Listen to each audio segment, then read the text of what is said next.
Welcome to Sustainable Packaging with Corey Connors. Today's guest is my friend, Mr. Ayman Shoukry, the CTO of Specright. How are you, sir?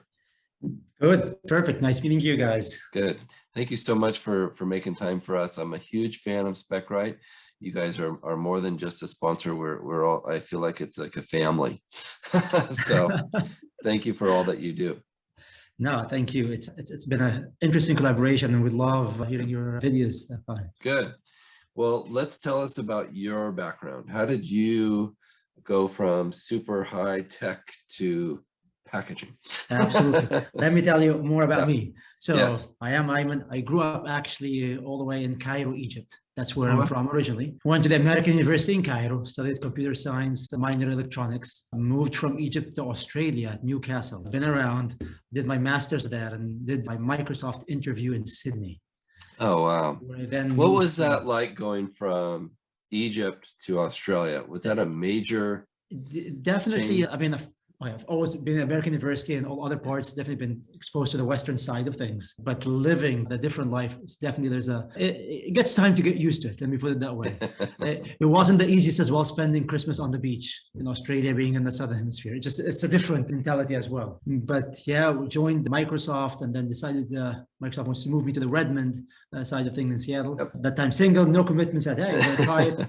Ended Sure. up trying to get back in Microsoft, ended up 17 years in Microsoft. Wow. Until the early 2016. Moved to a company called HireRight. That's the background checkup industry as the VP of engineering and then CTO for 3 years in Orange County.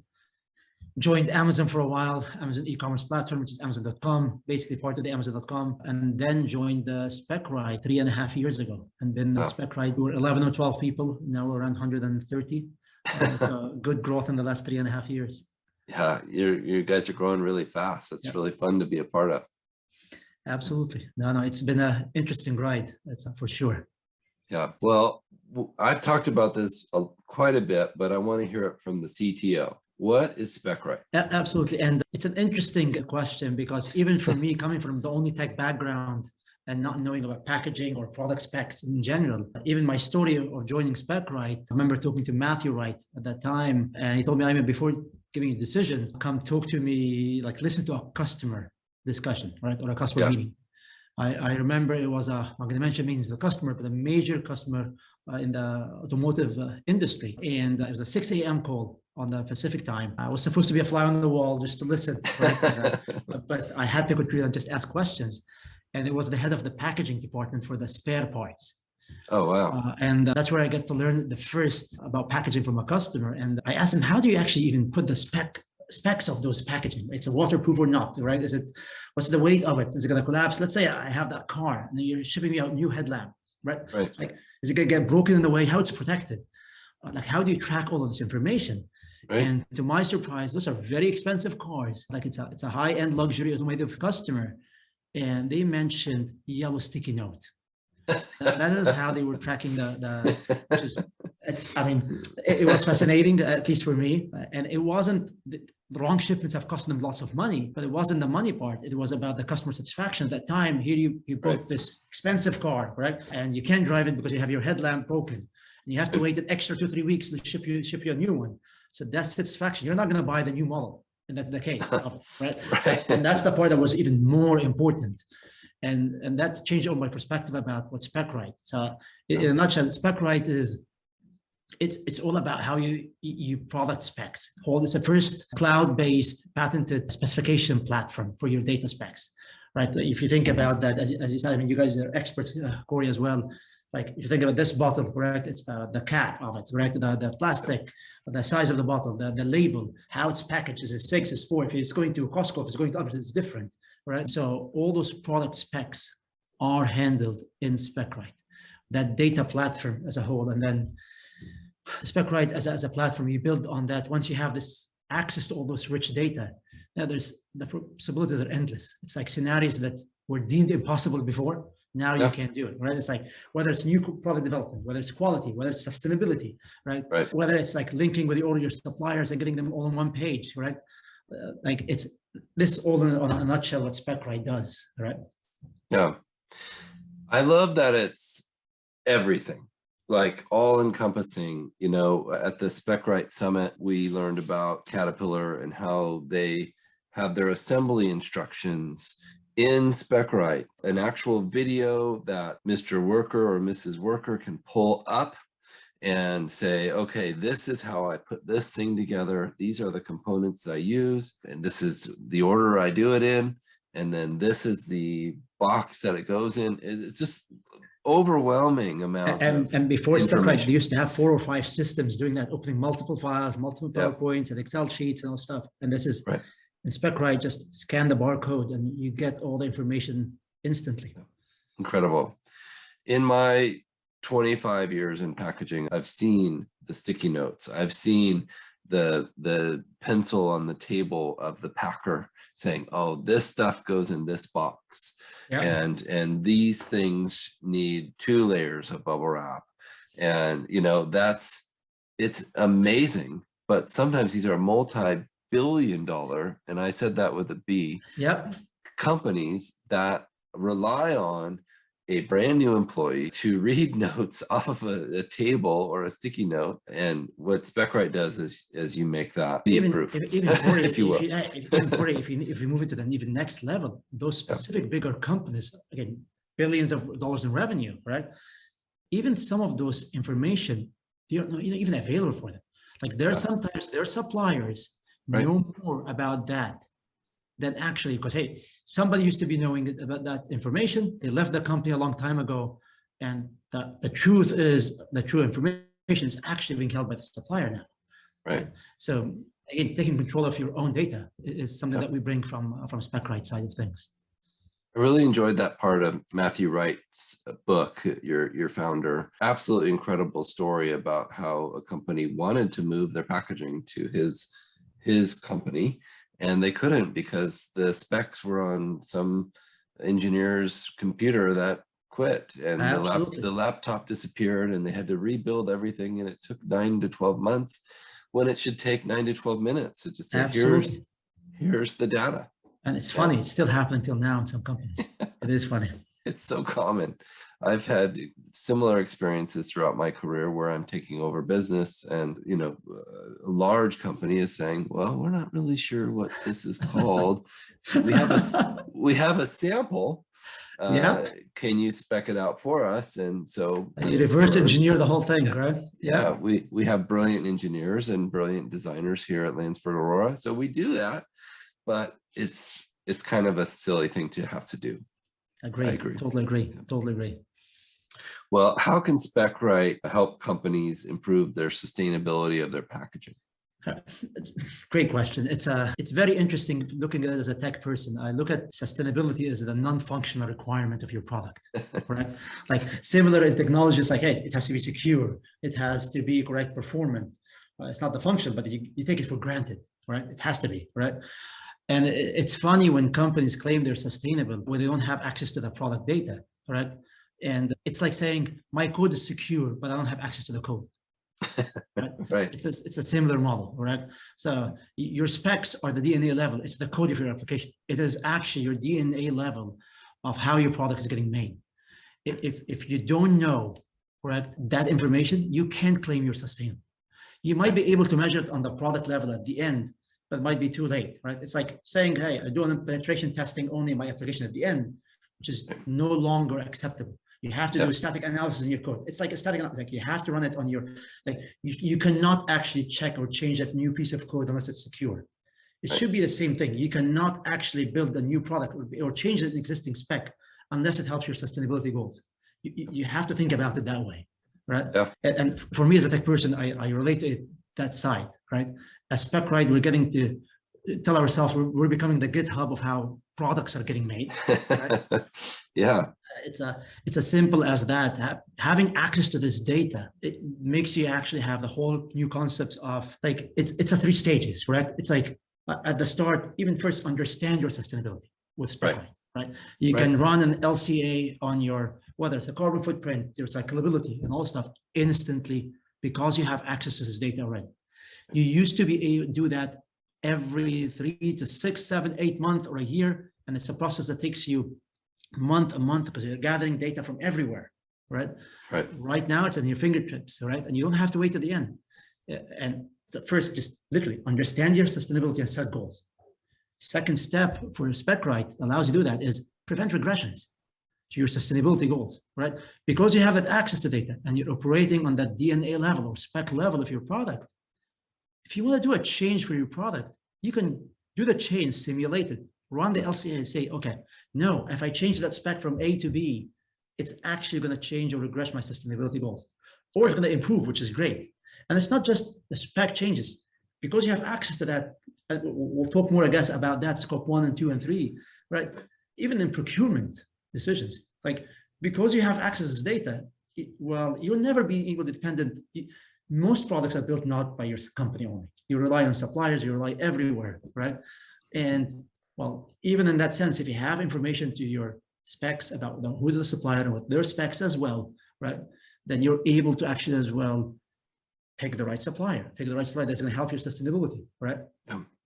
And third, and it's something we're working on, is suggest even better improvements, right? Like, oh, wow. wow. You have all of that, like telling you through artificial intelligence and machine learning stuff. And even I feel proud of Specright in general, because it's a mix of technology people and domain expertise as well, like Matthew and others, where they bring the domain knowledge of suggesting things as like to the platforms, like, you know what if you change this type to that type? So suggesting that side of changes to your spec as a way of improving your sustainability. It might be acceptable or not, but at least you get to be aware of it and the platform flags it out for you. Amazing. And I remember in the summit, one of the examples the engineers showed was headspace. And that, for the people in the packaging world, is the gap between the product and the top of the corrugated container. And they reduced the headspace by 1 inch or 2 inches. And they ran the life cycle analysis, which is software that's part of Specright. It's built on, right? Absolutely. And which is incredible to me. But they ran the old version and then they ran the new version and compared the number of barrels of oil consumed, which I thought was brilliant. It was fascinating. It was fascinating to look at. Yeah. So many times people are saying, oh, well, here's the carbon emission reduction.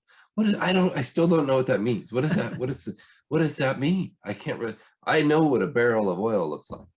And so that, I thought that was brilliant, and kudos to you and your team for making it something that people can understand.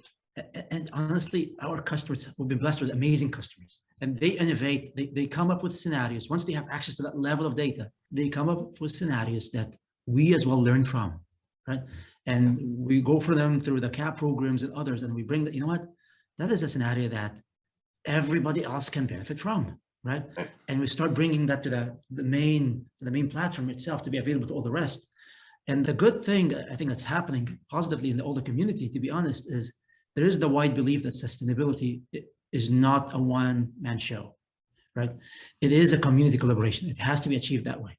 So they're always open to us. Yes, absolutely. Take back that idea, offer to the rest. They know that the only way to achieve true sustainability is through that collaboration. And kudos to them. They're open to share all of that publicly and say, like, you know what, it's not rocket science, it's not an IP, but it's just go ahead and do it because it's a benefit for everyone. I love that. And sustainability is not a goal. It's a journey. You're going to continuously make tweaks and changes, and yes, eventually you'll get to one of your goals that you made, but you're never going to be totally sustainable all the way 100%. Absolutely. Absolutely. So we can always learn from, software and from different, people about what can be done differently. Absolutely. Absolutely. It is a journey for sure. Like every day. I feel, honestly, man, I feel like I learn something new every single day of my career, and I love it. I'm a student of the world, a student of packaging, a student of sustainability, and it makes life interesting. Well, it reminds me, Corey, walking the first time in Pack Expo, right? For me, it was the first time to attend, and it's fascinating. Like the innovations is all around. It's just every station, every booth, right? It's just every one of those were just a new idea. Yeah, major innovations. And I've never seen this many innovations in this compressed of a time. It's like COVID sent everybody home and said, get to work. come up with something new and then release it to us all. And let's be honest, if COVID has done something positive, right? It is putting more eyes on supply chain and packaging and the rest, because you know what? It just said how much we're dependent on it. Yeah. It opened a lot of eyes and it changed a lot of minds. And I agree with you. It's been a tragic experience, but yes, there have been some positive things. There's no doubt there has been positive. Absolutely. Yep. Yeah. Well, you mentioned scope 1 and 2 and 3. Let's talk about that. What are they? How does that work? How does Specright? In simple, it's like, and I know everybody tries to explain it, and I'm not a big fan, honestly, of that, the scope 1, 2, and 3, because if you're not thinking about the whole, every scope, you're not thinking about sustainability, right? Yes. That's my own belief, at least that's a belief in Specright, right?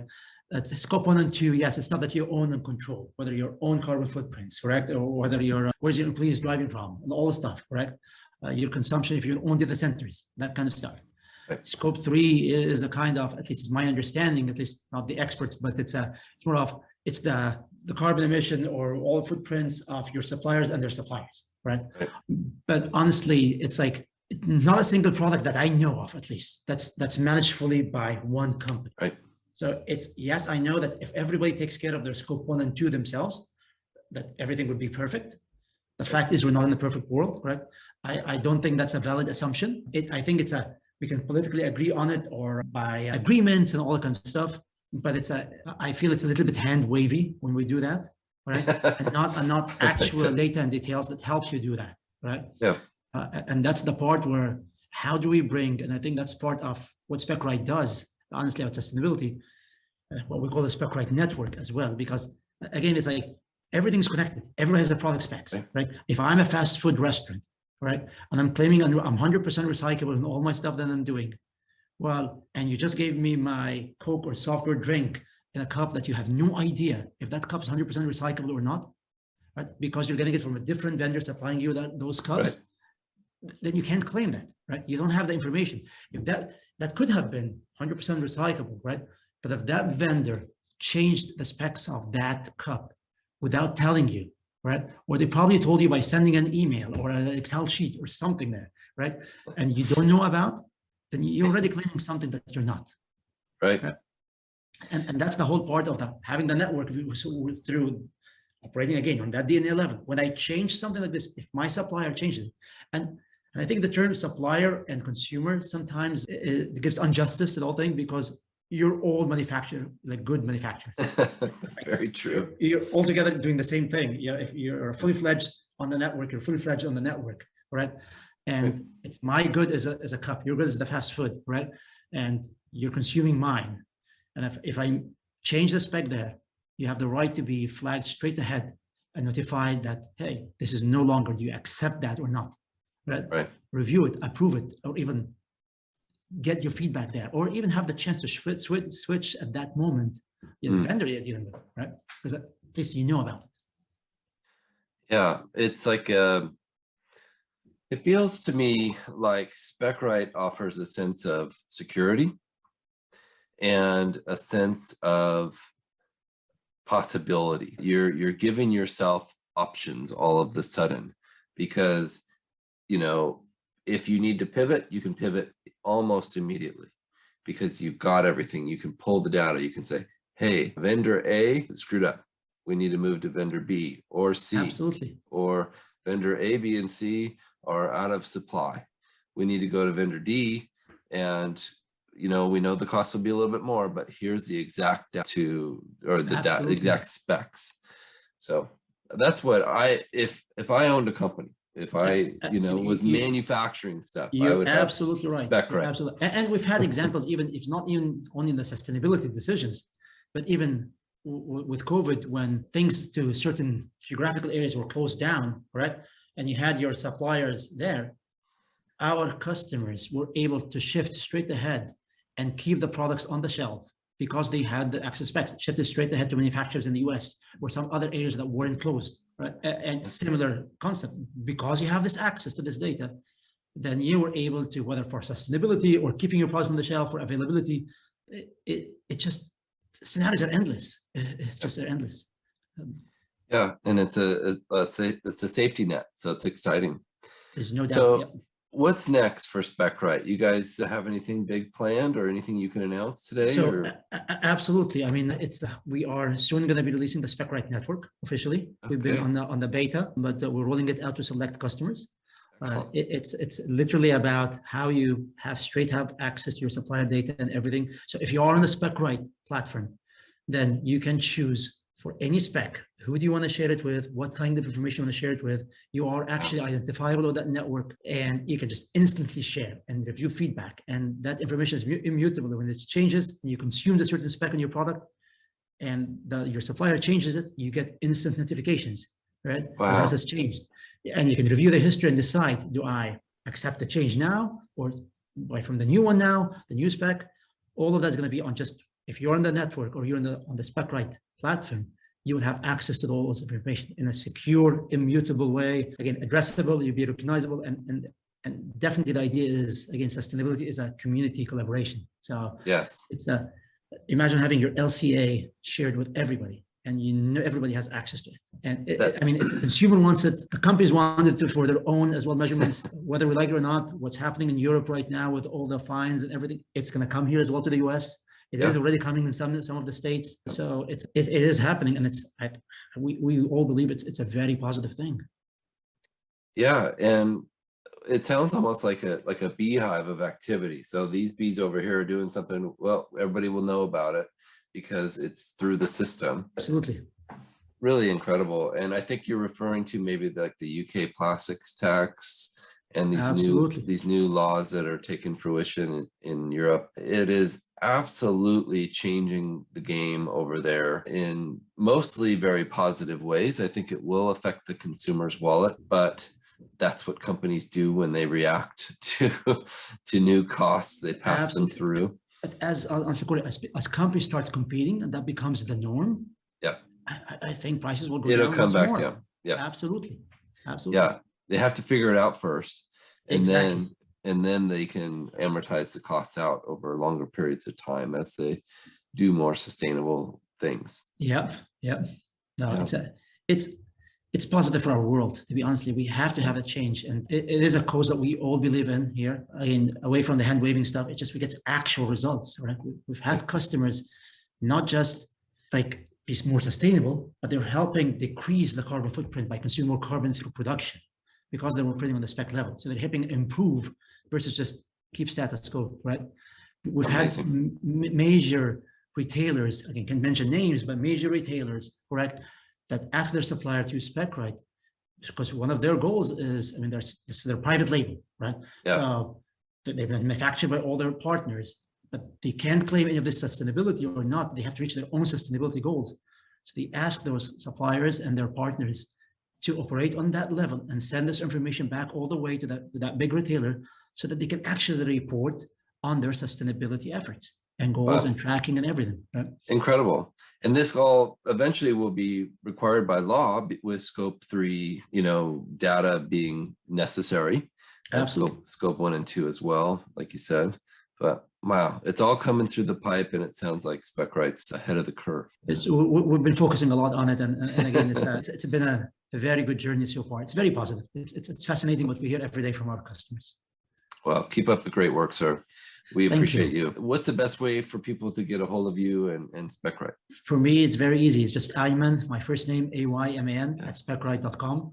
Or you can always go specright.com and just reach out, and even we have even free trials there. Oh, really? I didn't know about free trials. That's awesome. Would love to. If you're interested to know more about our sustainability effort stuff, just get in touch with me or the team. Well, excellent. Thank you, sir. And thank you, Landsberg Aurora, for sponsoring this podcast. If you're listening, make sure you subscribe so you don't miss the next episode and give us a review. It means a lot. Thank you. Thank you, guys.